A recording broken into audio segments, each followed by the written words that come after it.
Accident near by यही अटल पथ पे हुआ था। 20-22 साल के लड़के थे और करीब जैसे न्यूज़पेपर के माध्यम से पता चला कि 45 मिनट लगा उसको सरिया काटने में पुलिस को वहाँ।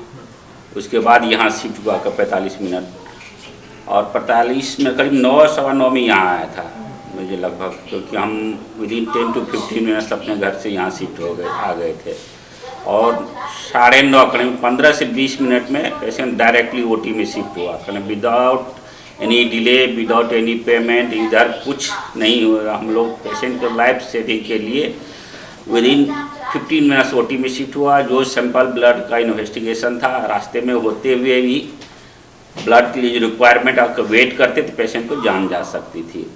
तो हम लोग 15 मिनट के अंदर में ही, मेरा इतना अच्छा सर्विस है अपने हॉस्पिटल टीम का कि 15 मिनट से 20 मिनट के अंदर में ऑपरेशन थिएटर में शिफ्ट हो गया। उसके बाद आधा घंटे के अंदर में हम लोग ऑपरेशन स्टार्ट कर दिए। तो सबसे बड़ा डिफ़िकल्टी था कि रड आगे से पीछे लगा था, बड़ा सा करीब 2 से 2.5 फीट का रड था।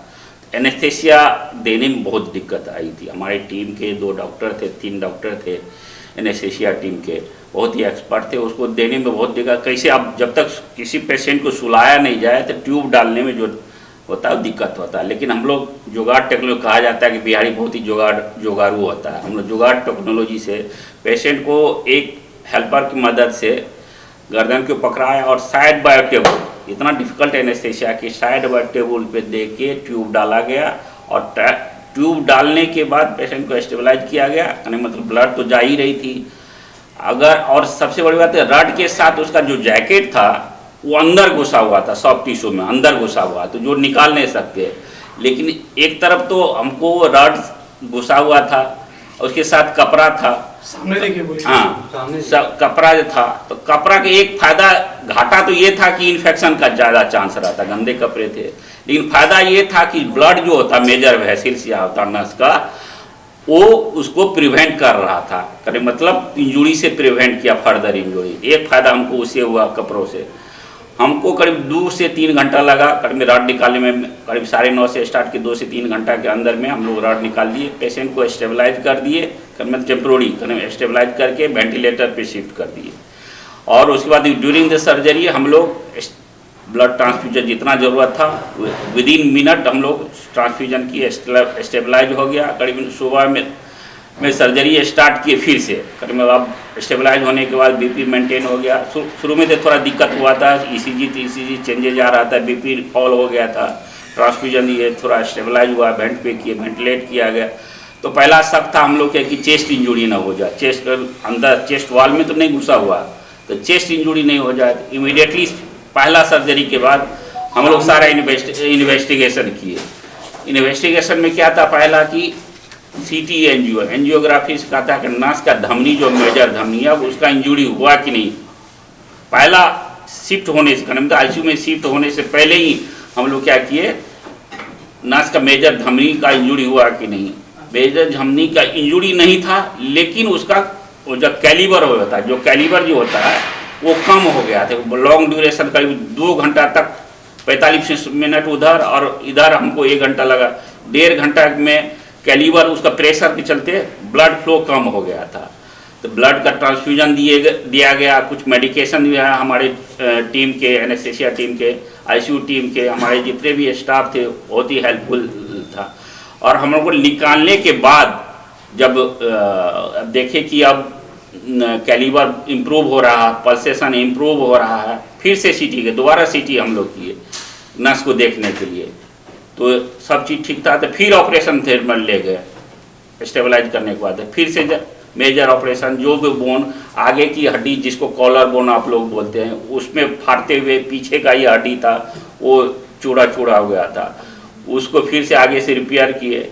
फिर पीछे गए कर, मतलब पीछे से एक पोजीशन में नहीं हो रहा था, फिर से पलट के फिर पीछे का बोन किए। सॉफ्ट टिश्यू बहुत लॉस था, तो सॉफ्ट टिश्यू का मेजर रिपेयर हो गया था। और स्किन लॉस भी बहुत था वहाँ, क्योंकि मोटा सड़िया था, स्किन लॉस था। तो इसको प्लास्टिक सर्जरी करीब मतलब मैंने ही किया, सारे जितने भी प्रोसीड्योर था अकेले मैंने किया with help of anaesthetist. Coverage बढ़िया था, हम लोग अभी वुंड को कवर कर दिए, इमिडिएटली हम लोग को सुबह में 12-1 बजे तक करीब मतलब एक्सटूबेट हो गया था। करीब तो सर्जरी के दूसरे दिन एक्सटूबेट हो गया था। पेशेंट शाम तक कल तक खाने लगा। अभी आज ड्रेसिंग किए, वोंड बहुत ही अच्छा है, ऊपर वाले के दया से अभी इन्फेक्शन नहीं हुआ। लेकिन अभी इतना कहा नहीं जा सकता है कि इन्फेक्शन होगा कि नहीं हुआ, जब कम से कम 10 से 15 दिन लगेगा कंप्लीट वुंड हीलिंग में। अभी पेशेंट स्टेबल है और खा पी रहा है, खतरे से बाहर है। बस एक ही प्रकार का कोई खतरा नहीं है, जान का कोई खतरा नहीं है, अभी जान का खतरा नहीं। बस एक ही खतरा कि इन्फेक्शन नहीं हो जाए। इन्फेक्शन अगर चेस्ट वॉल में गया तो दिक्कत हो सकती है, लेकिन अभी तक पेशेंट को फीवर नहीं आया। जो इन्फेक्शन का जो साइन होता है, फीवर आना, करीब टेम्परेचर बढ़ना, जो ये अभी तक कोई साइन नहीं है। आज ही तुरंत ड्रेसिंग किए, वुंड हेल्दी है, कोई मेजर ब्लीडिंग नहीं है। हाथ का पल्से सब बढ़िया, कर जो नस का दबाव होता है, हाथ का ताकत चला जाता है, वो भी नहीं है, सब चीज़ ठीक है पेशेंट। और एक उंगली में कटा हुआ था, एक दिन पहले का इंजुरी है, वो बाद में रिपेयर करेगा। अभी लाइफ का बात था, वो हो गया। अभी patient stable. Orthopaedic surgeon, spine surgeon खुद डॉक्टर पंकज है, न्यूरो सर्जन है और जनरल सर्जन है। तो ये ट्रॉमा टीम हमारे पास रेडी रहती है, जिसमें क्रिटिकल केयर स्पेशलिस्ट भी है, आईसीयू के डॉक्टर्स हैं और इमरजेंसी में भी डॉक्टर्स हैं। इसी वजह से जो ट्रॉमा टीम हमारी एक्टिव थी, उसी वजह से ये जान हम लोगों ने बहुत ही आसानी से हम लोग बचा पाए। जैसे ही हमारे पास कॉल आया, विदिन 5 to 10 मिनट्स हमारा ambulance with paramedic with doctors patient के पास पहुंच चुका था।